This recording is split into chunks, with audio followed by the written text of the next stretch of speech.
Lizzie met her at the gate, full of wise upbraidings. "Dear, you should not stay so late. Twilight is not good for maidens. Should not loiter in the glen in the haunts of goblin men. Do you not remember Jeanie, how she met them in the moonlight, took their gifts both choice and many, ate their fruits and wore their flowers, plucked from bowers where summer ripens at all hours? But ever in the moonlight she pined and pined away, sought them by night and day, found them no more, but dwindled and grew grey, then fell with the first snow, while to this day no grass will grow where she lies low. I planted daisies there a year ago that never blow. You should not loiter so." "Nay, hush," said Laura. "Nay, hush, my sister.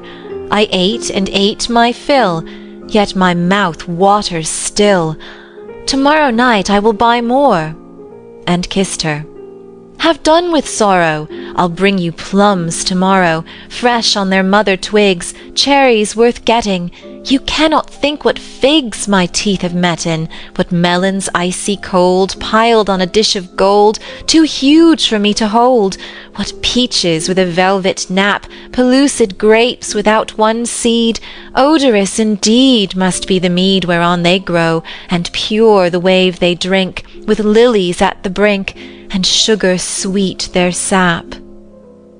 Golden head by golden head, like two pigeons in one nest, folded in each other's wings, they lay down in their curtained bed, like two blossoms on one stem, like two flakes of new-fallen snow, like two wands of ivory tipped with gold for awful kings. Moon and stars gazed in at them, wind sang to them lullaby, lumbering owls forbore to fly, not a bat flapped to and fro round their rest, cheek to cheek and breast to breast, locked together in one nest.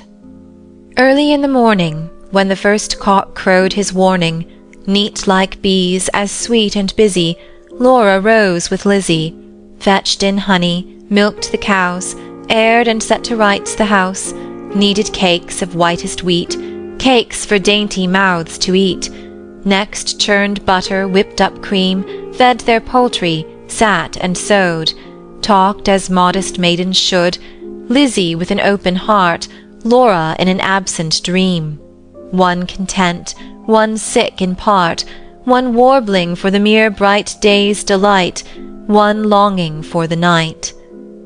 At length slow evening came, they went with pitchers to the reedy brook, Lizzie most placid in her look, Laura most like a leaping flame. They drew the gurgling water from its deep, Lizzie plucked purple and rich golden flags, then turning homeward said, "The sunset flushes those furthest loftiest crags. Come, Laura, not another maiden lags, no wilful squirrel wags, the beasts and birds are fast asleep." But Laura loitered still among the rushes, and said the bank was steep, and said the hour was early still, the dew not fallen, the wind not chill, listening ever, but not catching the customary cry, "Come by, with its iterated jingle of sugar-baited words, not for all her watching once discerning even one goblin racing, whisking, tumbling, hobbling, let alone the herds that used to tramp along the glen, in groups or single, of brisk fruit merchant men. Till Lizzie urged, "O Laura, come, I hear the fruit call, but I dare not look. You should not loiter longer at this brook. Come with me home. The stars rise, the moon bends her arc, each glowworm winks her spark. Let us get home before the night grows dark, for clouds may gather, though this is summer weather, put out the lights and drench us through. Then if we lost our way, what should we do?" Laura turned as cold as stone, to find her sister heard that cry alone, that goblin cry, "Come buy our fruits, come buy." Must she then buy no more such dainty fruit? Must she no more such succus pasture find, gone deaf and blind? Her tree of life drooped from the root, she said not one word in her heart's sore ache, but peering through the dimness, not discerning, trudged home, her pitcher dripping all the way, so crept to bed and lay silent till Lizzie slept, then sat up in a passionate yearning, and gnashed her teeth for balked desire, and wept as if her heart would break.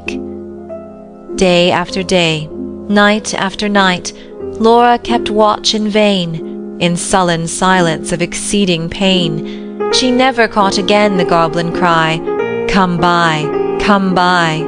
She never spied the goblin men hawking their fruits along the glen.